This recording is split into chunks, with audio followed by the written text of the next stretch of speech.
श्री भागवत भगवान की है आरती, पापियों को पाप से है तारती।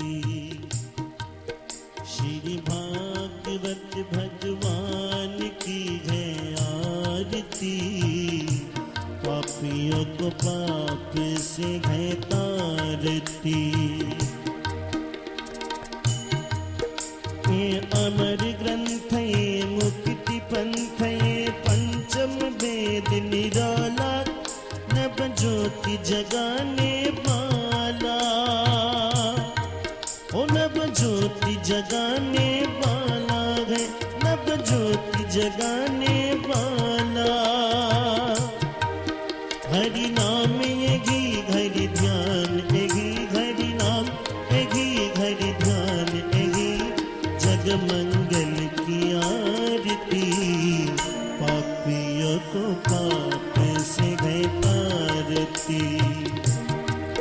श्री भागवत भगवान की है आरती आरती, पापियों को पाप से है तारती।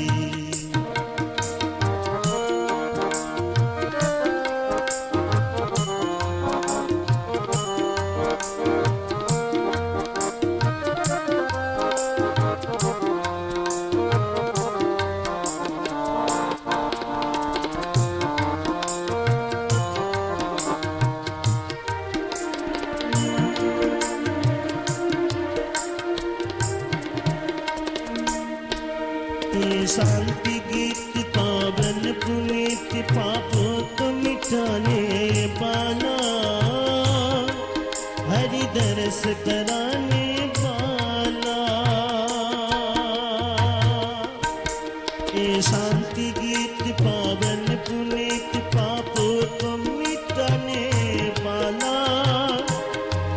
हरि दरस कराने वाला, प्रभु दरस कराने वाला है।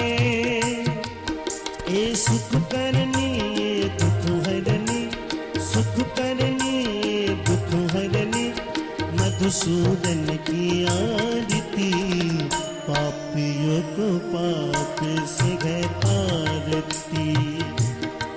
श्री भागवत भगवान की है आरती आरती, पापियों को पाप से है तारती।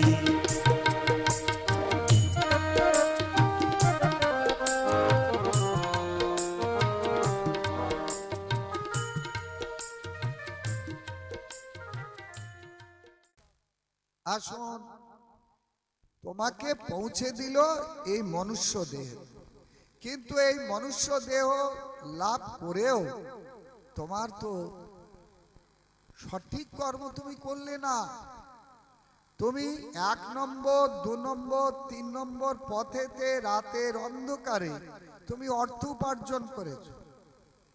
জন্মায়া পরিজন স্বার্থে কৃতং কর্ম শুভাশুভম, তুমি জন্মগ্রহণ করেছো সংসারের স্ত্রী পুত্র আপনজন পালন করবার জন্যে, তাদের মুখে হাসি ফোটাবার জন্যে তুমি 1 2 3 নম্বর পথেতে অর্থ উপার্জন, তার ফল তোমাকে একা একা ভোগ করতে হচ্ছে।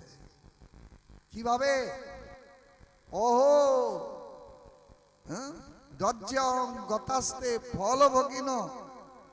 হায় রে, সেই অশুভ কর্মের ফল আজকে আমাকে মাতৃগর্ভে এইভাবে ভয়ঙ্কর নারীর বন্ধনে, কৃমিকীটের দংশনে, হাই টেম্পারেচারের মধ্যে সেই অশুভ কর্মফল একাকী তেন দজ্জ গতাস্তে ফলভোগিন।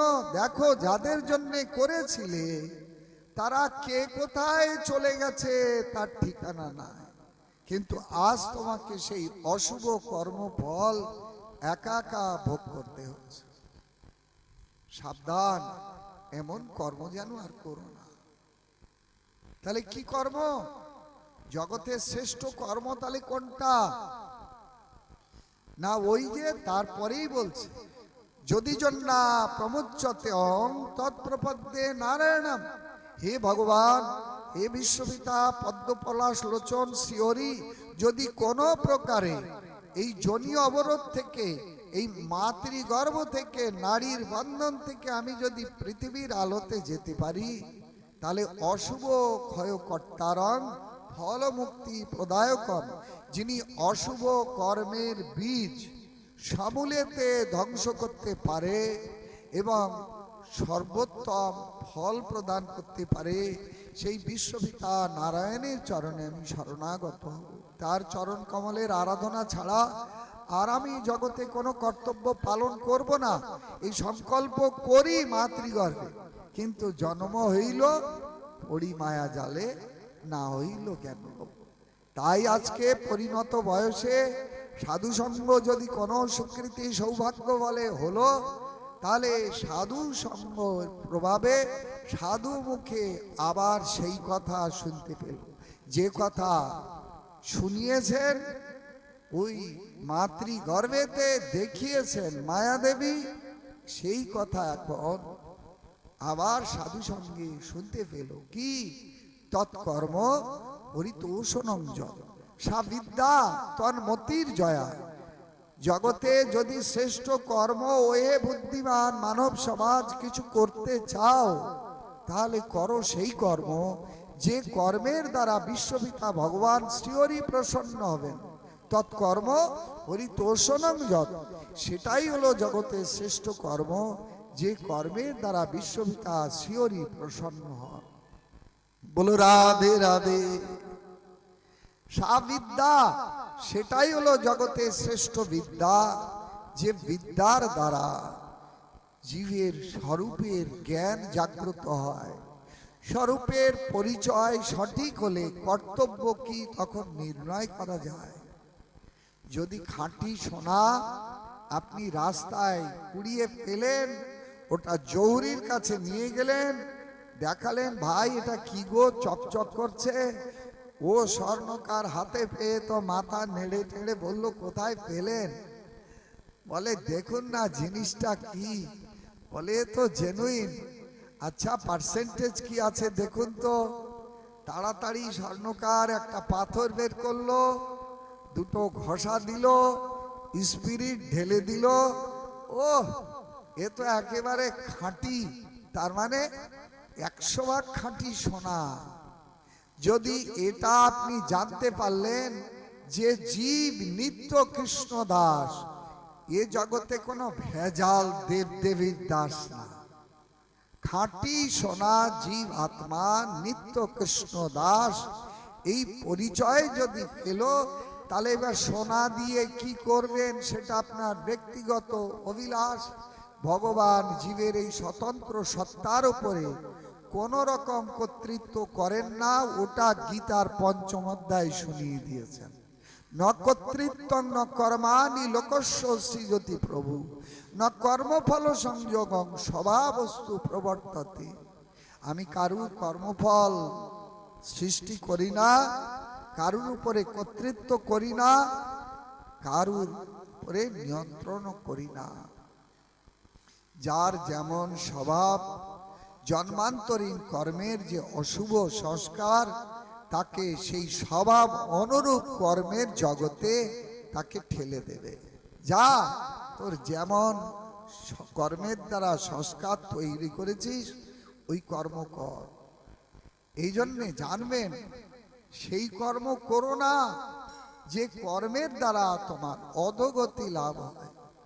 ভক্তির আচার্য ঠাকুর নরোত্তম শুনিয়ে দিয়েছেন বারবার, কেহ পাপে কেহ পুণ্যে করে বিষয় ভোগ, সেই কর্ম না করে কেহ যাতে যায় ভবর। ওয়ে বুদ্ধিমান শিক্ষিত মানব সমাজ, এহেন দুষ্কর্ম কখনো করো না যে কর্মের ফল আগামী জন্মগুলোকে তোমাকে ভয়ঙ্কর যন্ত্রণা ভোগ করাবে, এমন কর্ম করো না। দেখো পাপ পুণ্যময় দেহ সকলই অনিত্য এও, ধন জন সব মিছা দ্বন্দ্ব। ওরে মরিলে যাইবে কোথা, তাহাতে না পাও ব্যথা, তবু কার্য সদা করো মন্দ। ওরে রাজার যে রাজ্য পাট, হেন দেখিতে নাটুয়ার নাট, দেখিতে দেখিতে কিছু নয়, হেন মায়া করে যে পরম ঈশ্বর সেই, তারে মন সদা করো ভয়। ভয় আছে? ভয় যদি থাকবে কখনো বুদ্ধিমান মানুষ কুকর্ম করো না। যে কর্মের দ্বারা বিশ্বপিতা শ্রীহরি প্রসন্ন হবেন না, সে কর্ম করো না। সেই কর্ম করো যে কর্মের দ্বারা বিশ্বপিতা ভগবান শ্রীহরি প্রসন্ন হবেন, জীবন সুন্দর হবে, পরমানন্দময় ধাম গোবিন্দের চরণ কমলে অন্তিমে পৌঁছে যেতে পারবে। বলো রাধে রাধে। সুতরাং পরবর্তী বিষয় আমরা শুনব আমাদের 7 নম্বর প্রশ্ন, যে এ জগতে ভগবানের অবতারের লক্ষণ কি। এটা আমাদের পরবর্তী বিষয়, কিন্তু তার আগে ছোট্ট করে একটি কীর্তন।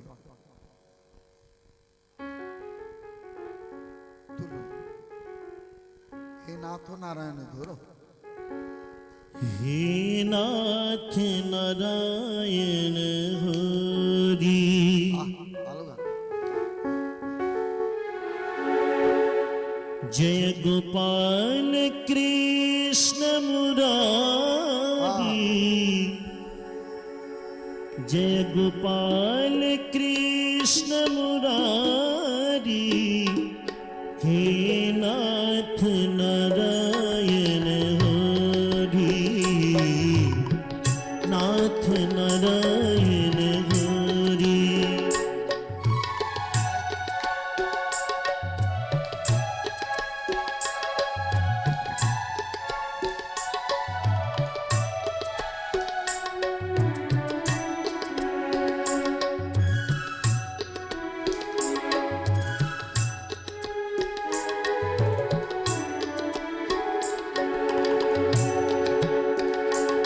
जय जादव माधव मुकुंद, कृष्ण केशव गोविंद।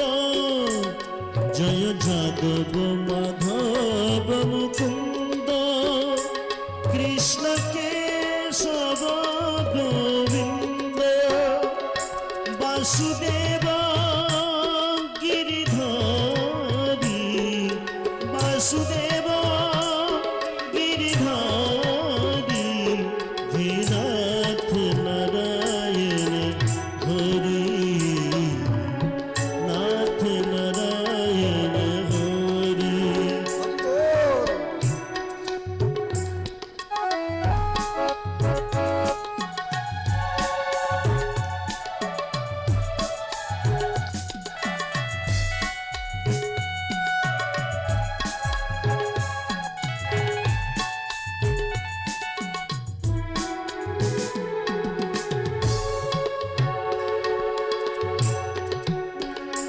हे सत्य सनातन प्रभु, हे नित्य निरंजन विभु। हे सत्य सनातन प्रभु, हे नित्य निरंजन विभु। दीनबंधु दुखहारी, दीनबंधु दुखहारी, हे नाथ नारायण हरि, नाथ नारायण हरि। हरे Krishna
Hare Krishna, Hare Krishna, Krishna Krishna, Hare Hare, Hare Rama, Hare Rama, Rama Rama, Hare Hare. Hare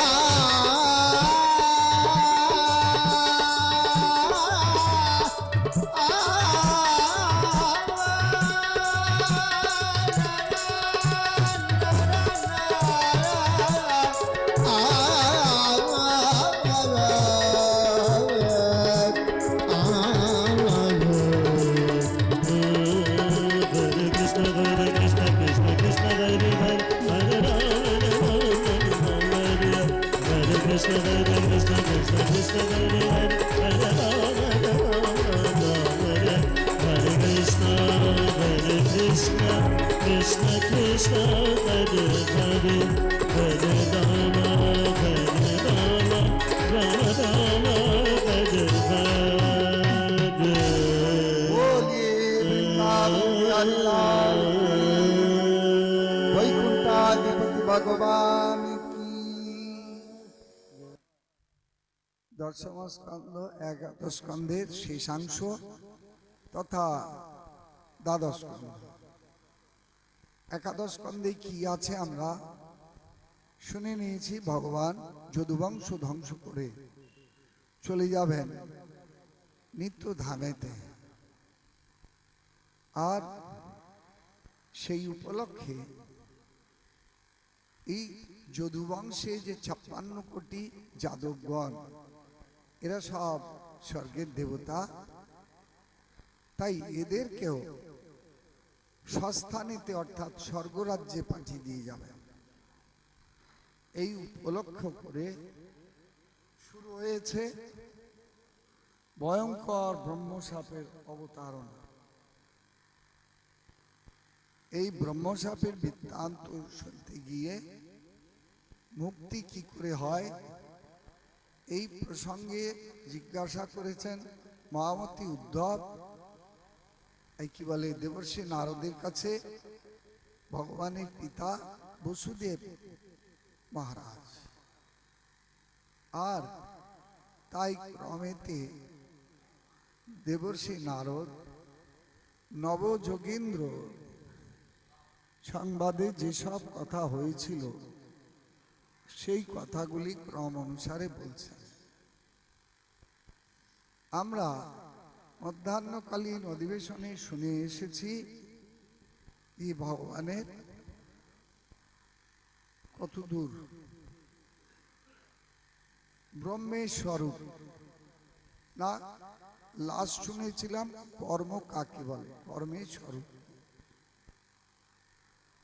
পরবর্তী বিষয় যে ভগবানের অবতারের লক্ষণ আমরা সংক্ষিপ্তভাবে শুনব।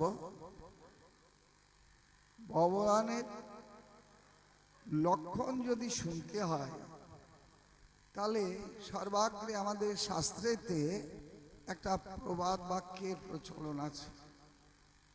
কি না, ভক্ত চেনা যায় মরণে আর ভগবান চেনা যায় চরণে। তো ভগবানের চরণে 19টা চিহ্ন আছে, একটা দুটো না। চক্রার ধেন্দু জবাষ্টক কনক কলশৈশ ছত্র ত্রিকোণম্বর ঈশাপ স্বস্তিক বজ্র গোস্পদ দরই মীন ঊর্ধ্বরেখা অঙ্কুশই অম্বুজধ্বজ পক্ষ জম্বফলই সল্লক্ষণৈরঙ্কিতং জিয়াশ্রী পুরুষত্ব গমকই শ্রীকৃষ্ণ পাদোদয়ং। ভগবানের চরণ যুগলে এই চিহ্নগুলো আছে, 19টা চিহ্ন। এই 19টা চিহ্ন ভগবান ধারণ করেন কেন? এমনি এমনি খালি না, এর কিছু তাৎপর্য আছে। আছে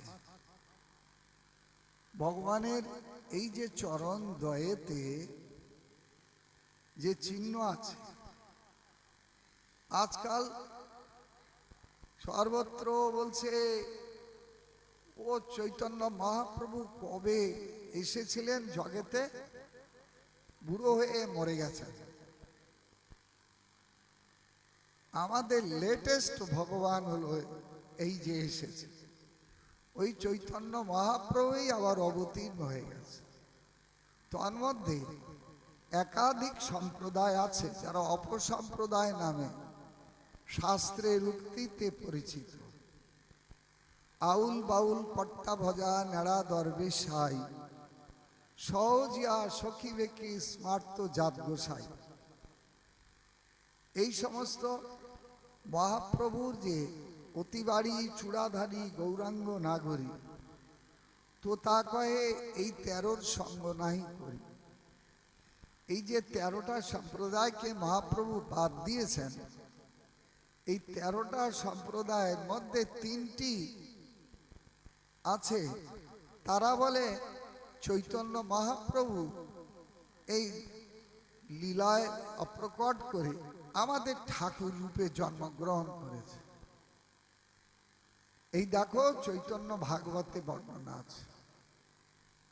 তারা উল্লেখ করে কি, আরো 2 জন্মমাতা সংকীর্তন আরম্ভে, হইব তোমার পুত্র আমি অবিলম্বে। এই চৈতন্য ভাগবতের এই উক্তিটা দেখিয়ে বলে, এই দেখো এই মহাপ্রভু বলেছেন, আর আমাদের ঠাকুর তাই ওই চৈতন্য মহাপ্রভু অন্তর্ধান করে আমাদের ঠাকুর রূপে এই জন্মগ্রহণ করেছে, এই তারা দাবি। কিন্তু তারপরে যে 2টো লাইন, সে 2টো লাইন কিন্তু আর বললে তো ওদের চালাকি ধরা পড়ে যাবে। এই জন্যে এই সমস্ত অপসম্প্রদায় তারা এই রকম ভাবে ছলচাতুরি করে বলে আমাদের এই ঠাকুর, এই দেখো সাক্ষাৎ ভগবান।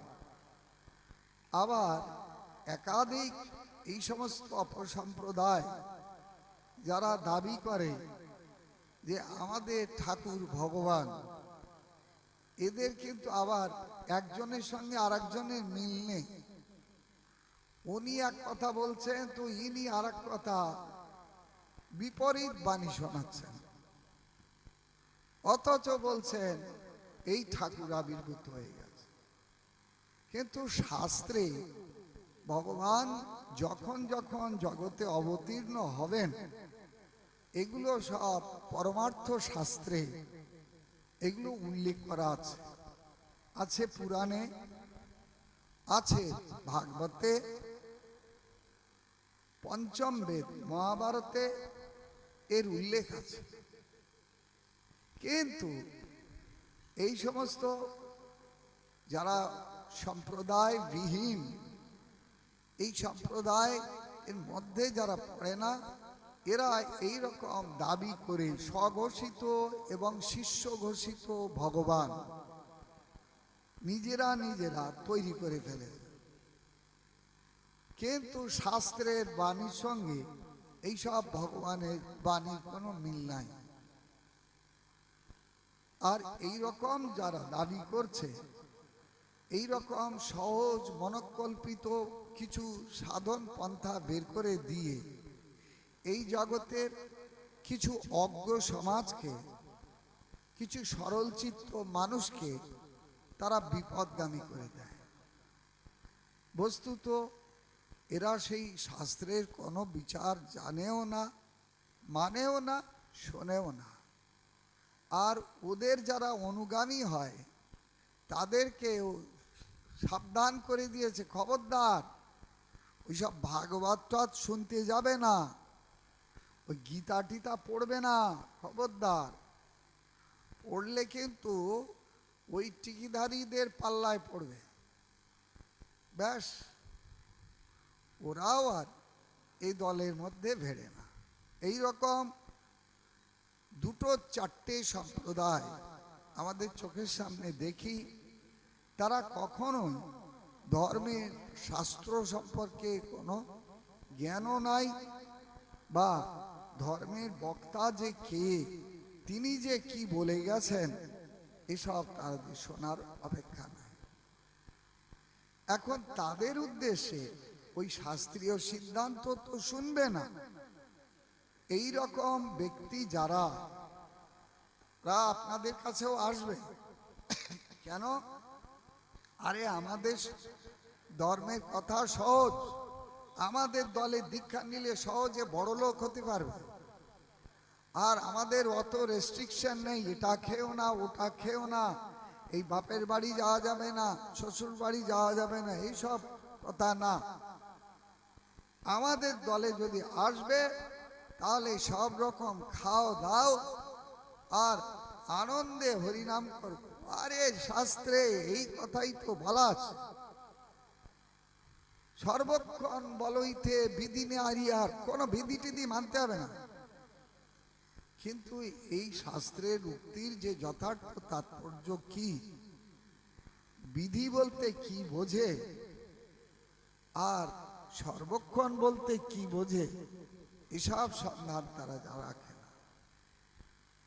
এই সমস্ত সহজিয়া এই সুযোগ দেখিয়ে কি এ জগতে শিক্ষিত অশিক্ষিত সরলচিত্ত মানুষগুলোকে বিপদগামী করে দেওয়ার জন্যে এই যারা বলে, আর তাদের যে ঘোষিত ভগবান কিংবা নিজে নিজে ভগবান হয়েছে এমনও আছে, এই স্বঘোষিত এবং শিষ্য ঘোষিত ভগবান মহাপ্রভুর পরে ইস্কনের একটা পত্রিকা বেরিয়েছিল, 350 ভগবান এই জগতে ঘুরে বেড়াচ্ছে।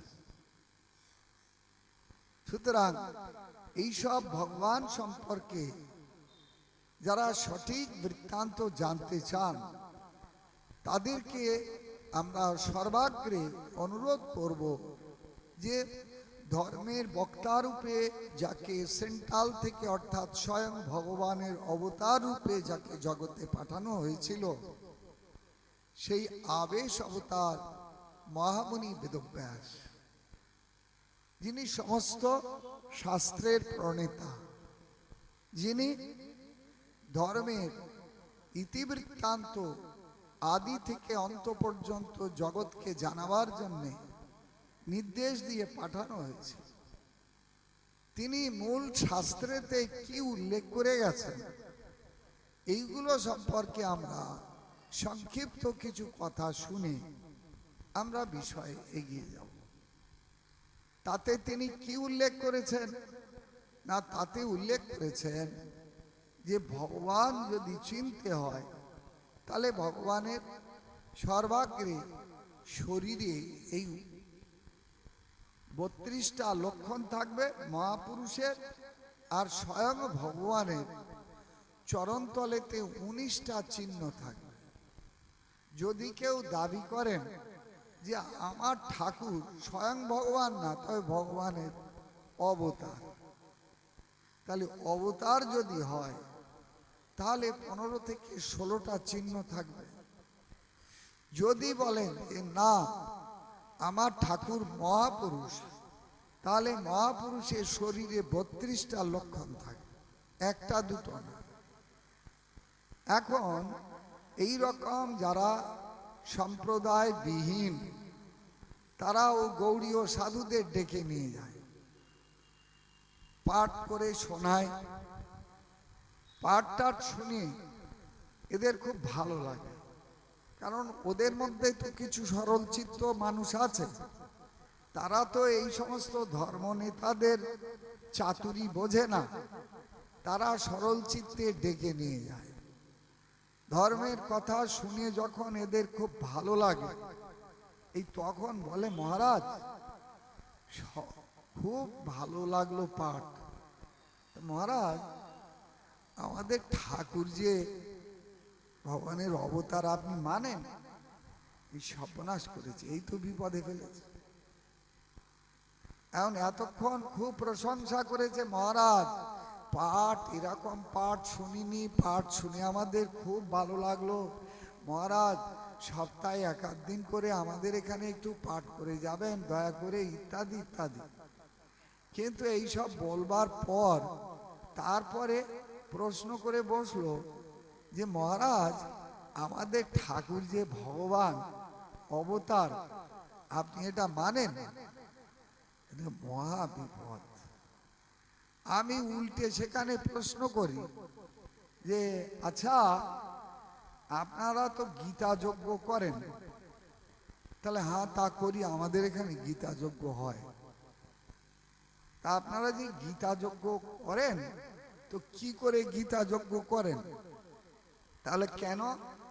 গীতার এই শ্লোকগুলো উচ্চারণ করি, একজন বলে দেয়, আর যারা ওই হোমাগ্নিতে আহুতি দেয় তারাও ওই শ্লোক শুনে আবার উচ্চারণ করে হোমাগ্নিতে আহুতি। বাহ বাহ, ভালো কথা।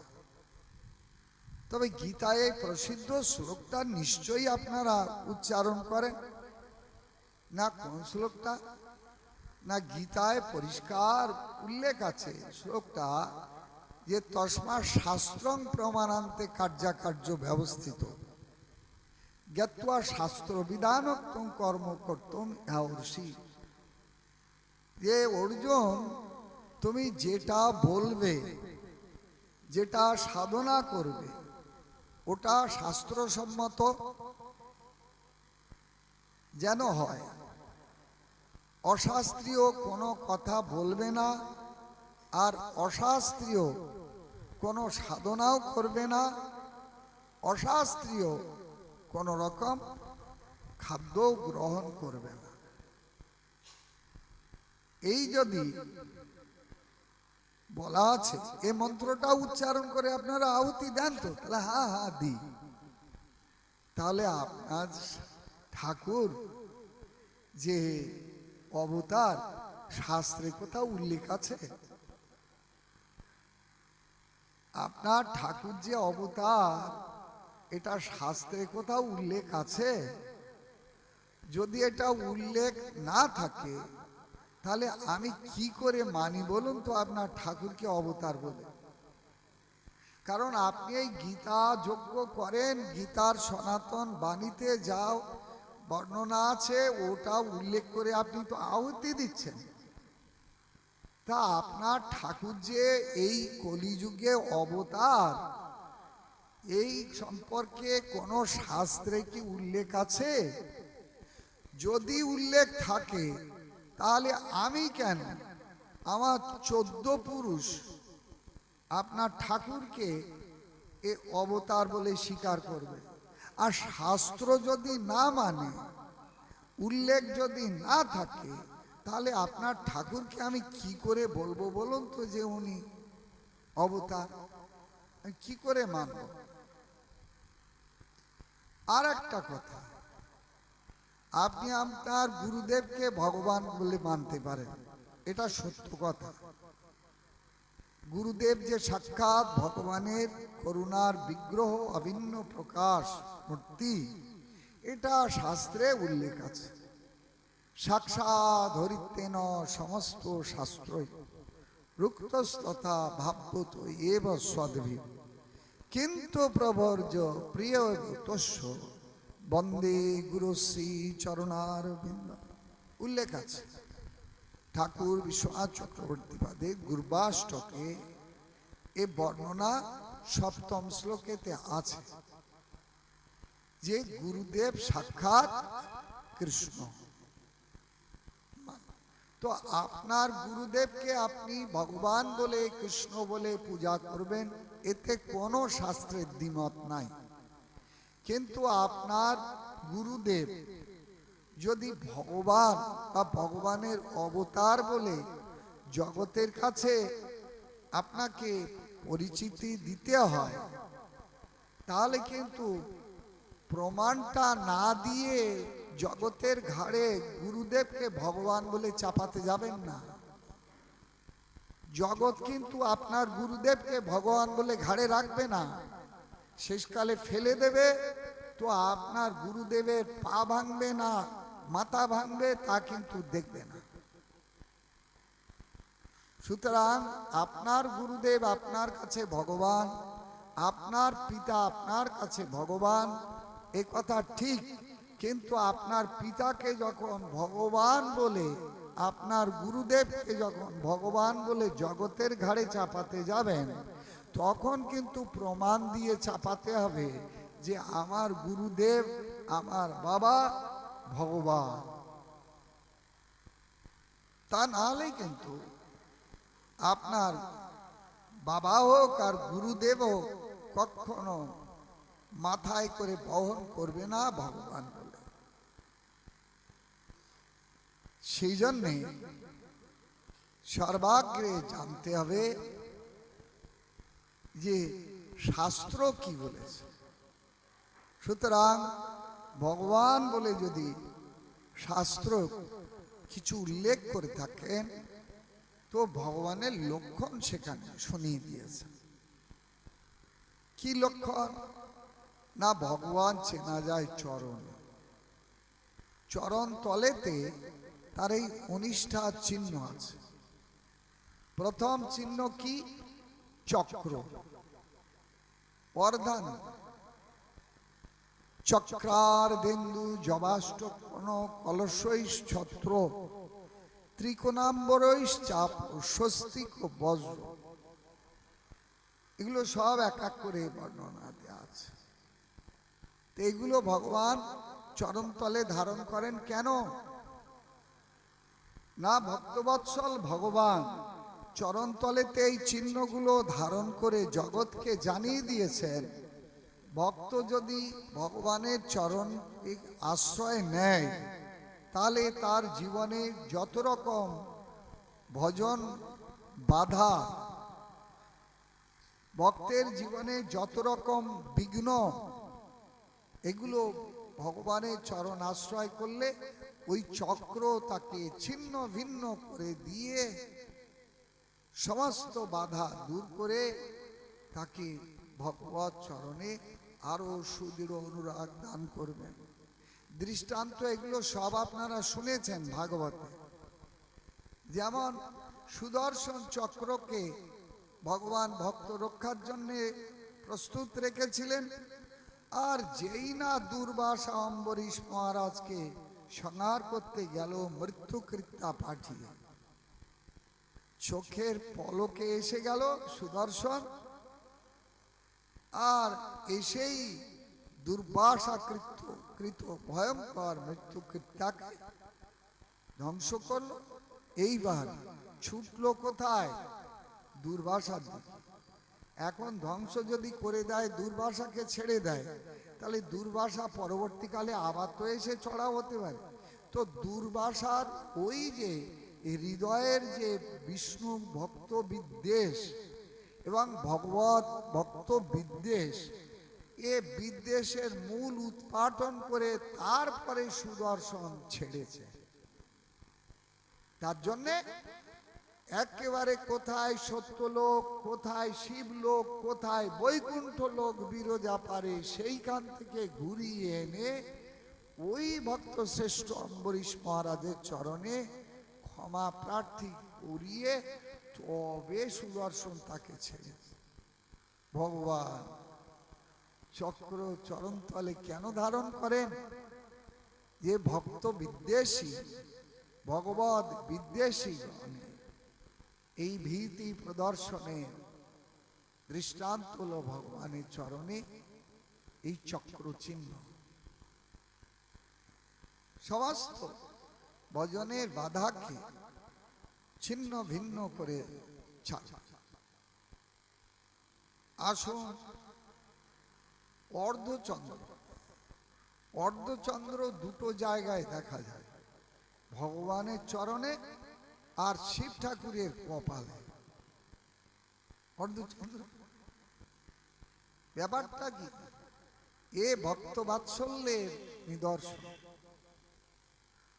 ভগবান যে কত করুণাময়, ভগবানের ভক্তগণ যে কত জগতের প্রতি করুণাময়, এটা তার দৃষ্টান্ত। সেজন্যে এই যে শিব ঠাকুরের কপালে এই যে অর্ধচন্দ্র, এতে আমরা জানি পৌরাণিক বৃত্তান্ত যে দক্ষের 60টা কন্যা ছিল। তার মধ্যে চন্দ্রকে দিয়েছিল 27টা। এই যে কন্যাগুলো দিলেন, এই কন্যাগুলোর মধ্যে সবচাইতে সুন্দরী কন্যা ছিল রোহিণী। এখন এই রোহিণী মোহেতে চন্দ্র প্রায়শ রোহিণীর ঘরেতেই অবস্থান করত। এখন অন্যান্য কন্যাগণ দেখলো মহাবিপদ, পতি আমাদের সকলের, অথচ সেই পতি কেবলমাত্র রোহিণীর ঘরে সময় কাটাবে, দিন কাটাবে, রাত্রি কাটাবে, তাহলে আমাদের জীবন চলে কি করে? পিতা দক্ষের কাছে গিয়ে অভিযোগ করলো কন্যাগণ দল বেঁধে, পিতা তোমার জামাইয়ের কিরকম পক্ষপাতিত্ব ব্যবহার দেখো, সর্বক্ষণ তোমার ওই জামাই ওই রোহিণীর ঘরে ঢুকে থাকে, তো আমাদের সংসার চলে কি? পিতা জামাইকে ডেকে বলল, এই জামাই, সকলের সঙ্গে সমান ব্যবহার করো। জামাই কান দেয় না। আবার গিয়ে কন্যাগুলো ঘ্যানর ঘ্যানর করে। দক্ষ রেগে গিয়ে বলল, রে দুষ্ট, আমার বাক্যকে এই প্রকারে অবজ্ঞা করা? হ্যাঁ, শোনো, তুমি যে যৌবনের উন্মাদনায় অপরকে এই প্রকারে দুঃখ দিচ্ছ, তোমার সেই সৌন্দর্য মাধুর্য ক্ষয়প্রাপ্ত হোক, তুমি ক্ষয়ের গ্রস্ত হও। দিয়ে দিল অভিশাপ। ক্ষয়রোগ মানে যক্ষারোগ। হায় রে, এখন চন্দ্র তো বিপদে পড়ে গেল। তেজস্বী শ্বশুর মশাই, প্রতিকার করার তো কিছু নাই। এখন চন্দ্র ক্ষয় হতে শুরু করল, তার মানে কমতে থাকলো। কমতে কমতে যখন অনেকটাই কমে গেছে, তখন চন্দ্র মনে মনে ভাবছে, মরেছি তো, কোথায় যাই? এই তাড়াতাড়ি তাই ভক্তবৎসল শরণাগত বৎসল শিব ঠাকুরের কাছে গিয়ে আশ্রয় নিয়েছে। এখন শিব ঠাকুর সম্পর্কে চন্দ্রের একদিকে বৈষ্ণব কুলচূড়ামণি, ভগবানের নাম্বার 1 ভক্ত, আবার এদিকে দক্ষের কনিষ্ঠা কন্যা শিব ঠাকুরকে দেয়া। তার মানে সম্পর্ক কি দাঁড়ালো? এ জগতের বিচারেতে ভাইরা ভাই নাকি?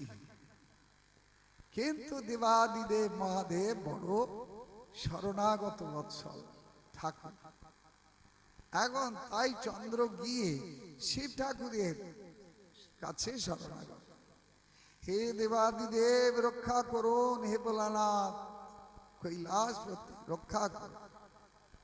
এখন শিব ঠাকুর শরণাগত বৎসল, যে তার শরণ নেয় তাকে সর্বপ্রকারেতে তিনি রক্ষা করেন।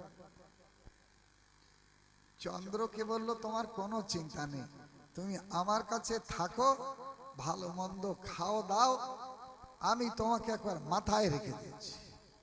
চন্দ্রকে মস্তকে রেখে দিল কপাল।